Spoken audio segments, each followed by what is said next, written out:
कर्मों का फल। यह कथा उस शाश्वत सत्य को प्रकट करती है जिसे हमारे शास्त्र, संत और महापुरुष युगों से समझाते आए हैं।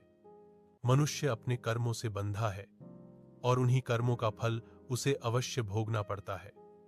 समय बदल सकता है, शरीर बदल सकता है, जन्म बदल सकता है, पर कर्मों का लेखा कभी समाप्त नहीं होता। एक समय की बात है, देवर्षि नारद और महर्षि अंगिरा पृथ्वी लोक में भ्रमण कर रहे थे। दोनों ही परम ज्ञानी, त्रिकालदर्शी और लोकांतरों के रहस्यों को जानने वाले थे। वे मानव जीवन को निकट से देखने, समझने और जीवों को कर्म का बोध कराने के लिए पृथ्वी पर विचरण करते रहते थे। एक दिन वे एक नगर के बाहरी हिस्से से होकर गुजर रहे थे। मार्ग के किनारे एक मिठाई की दुकान थी। दुकान आकर्षक थी, परंतु उसके पास ही जूठन और फेंके गए पत्तलों का ढेर लगा हुआ था। उस ढेर पर एक कुत्ता बार बार मुंह मार रहा था, जूठन खाने का प्रयास कर रहा था। जैसे ही वह कुत्ता जूठन के पास पहुंचा, दुकान का मालिक बाहर आया और बिना किसी दया के उसे लाठियों से पीटने लगा। बेचारा कुत्ता दर्द से चीखने लगा, उसका शरीर कांप रहा था। मार खाते खाते वह वहां से भागा, पर भूख और अपमान दोनों उसके साथ थे। यह दृश्य देखकर देवर्षि नारद अचानक हंस पड़े। महर्षि अंगिरा चकित रह गए। उन्होंने पूछा, हे देवर्षि, एक जीव को इस प्रकार पीड़ित होते देखकर आपको हंसी कैसे आ सकती है? क्या यह करुणा के विरुद्ध नहीं है? नारद मुस्कुराए। उनकी मुस्कान में रहस्य था, अनुभव था और कर्मों का गहन ज्ञान छिपा था। उन्होंने कहा, हे महर्षि अंगिरा, यह जो दृश्य तुमने देखा, यह केवल वर्तमान का नहीं, बल्कि कई जन्मों के कर्मों का परिणाम है। उन्होंने कहा, हे महर्षि अंगिरा, यह जो दृश्य तुमने देखा, यह केवल वर्तमान का नहीं, बल्कि कई जन्मों के कर्मों का परिणाम है। यही देखकर मुझे हंसी आई, हंसी नहीं, बल्कि कर्म फल के अटल नियम पर आश्चर्य हुआ। अंगिरा ने विनम्रता से कहा, कृपया विस्तार से बताइए।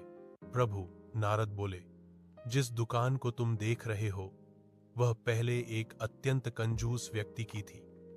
अपने जीवन में उसने धन तो बहुत कमाया, पर कभी किसी भूखे को भोजन नहीं दिया, न साधु को दान, न अतिथि का सम्मान, न गरीब की सहायता। उसका जीवन केवल संग्रह और लोभ में बीत गया। उसने सोचा कि धन ही सब कुछ है। उसने अपने ही परिवार पर खर्च करने से भी कंजूसी की। न किसी के दुहक से उसे सरोकार था, न किसी की भूख से। जब उसका अंत समय आया तो उसके पास धन के ढेर थे, पर मन में शांति नहीं थी। अगले जन्म में वही व्यक्ति कुत्ते के रूप में जन्मा, क्योंकि जिसने जीवन भर दूसरों को भोजन से वंचित रखा, वह स्वयं भोजन के लिए दर दर भटकने योग्य बना। अंगिरा स्तब्ध रह गए। नारद आगे बोले, और यह जो दुकान का मालिक है, जो कुत्ते को मार रहा है, यह उसी कंजूस व्यक्ति का पुत्र है। जिस पुत्र के लिए उसने जीवन भर धन जोड़ा, उसी के हाथों आज वह तिरस्कृत हो रहा है। देखो कर्मों की विडंबना। जिस धन को उसने अपने प्राणों से भी अधिक प्रिय समझा, उसी धन से उसे आज एक कौर भोजन भी नसीब नहीं हुआ। महर्षि अंगिरा की आंखों में करुणा छलक आई। उन्होंने कहा, तो क्या मनुष्य अपने कर्मों से कभी बच नहीं सकता?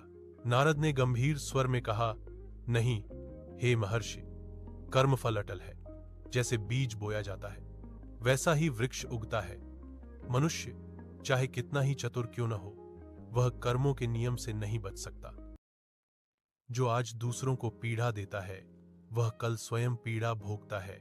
जो आज दया करता है, वह भविष्य में दया पाता है। समय लग सकता है, जन्म बदल सकता है, पर फल अवश्य मिलता है। दोनों शी आगे बढ़े, पर महर्षि अंगिरा के मन में अनेक प्रश्न उठ रहे थे। कुछ दूर चलने पर नारद ने कहा, इसीलिए शास्त्र कहते हैं, कर्मण्येवाधिकारस्ते मा फलेषु कदाचन।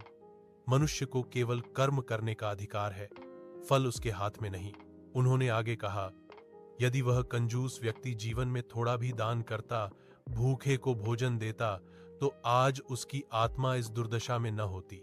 मनुष्य यह भूल जाता है कि धन, पद, शक्ति सब यहीं रह जाते हैं, साथ में केवल कर्म जाते हैं। महर्षि अंगिरा ने सिर झुकाकर कहा, आपने आज कर्मों का गूढ़ रहस्य समझा दिया प्रभु।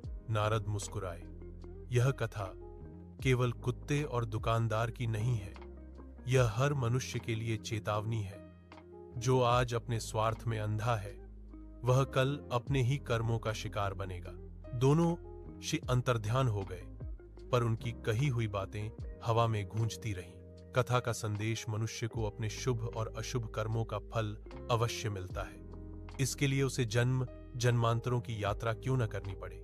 दान, दया, करुणा और मानवता, यही वे कर्म हैं जो जीवन को सार्थक बनाते हैं, और लोभ, क्रूरता व स्वार्थ, यही वे बीज हैं जो दुहक का वृक्ष बनते हैं।